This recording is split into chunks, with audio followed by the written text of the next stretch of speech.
قیام میں نیت باندھنے کا طریقہ مرد و عورت دونوں کے لیے الگ الگ ہے۔ مرد کے لیے سنت طریقہ یہ ہے کہ وہ اپنے دائیں ہاتھ کی ہتھیلی بائیں ہاتھ کی ہتھیلی کی پشت پر رکھ کر ناف کے نیچے باندھ لے۔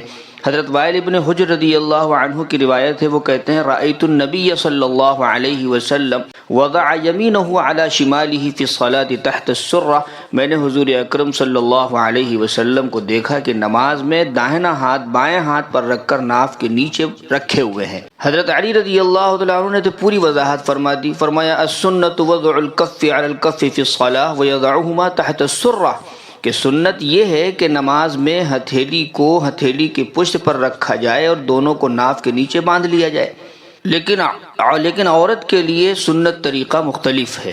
وجہ یہ ہے کہ دونوں کی ہیئت میں فرق ہے۔ حضرت عطا ابن ابی رباح کہتے ہیں کہ ان للمرأۃ ہیئۃ لیست للرجل، نماز میں عورت کے لیے کچھ ایسی کیفیت ہے جو مرد کے لیے نہیں ہے۔ وہ کہتے ہیں تجمع المرأۃ یدیہا فی قیامہا ما استطاعت، عورت قیام کی حالت میں اپنے ہاتھوں کو حتی الوسع، جہاں تک ہو سکے سمیٹ کر رکھے۔ اسی طرح کا فرق دونوں کے لیے ہاتھ باندھتے وقت بھی ہے۔ حضرت وائل ابن حجر رضی اللہ عنہ کی روایت ہے، وہ کہتے ہیں حضور اکرم صلی اللہ علیہ وسلم نے ان کو خطاب کرتے ہوئے فرمایا تھا، قال رسول اللہ صلی اللہ علیہ وسلم یا وائل ابن حجر اذا صلیت فاجعل یدیک حذاء اذنیک والمرأة تجعل یدیہا حذاء ثدییہا۔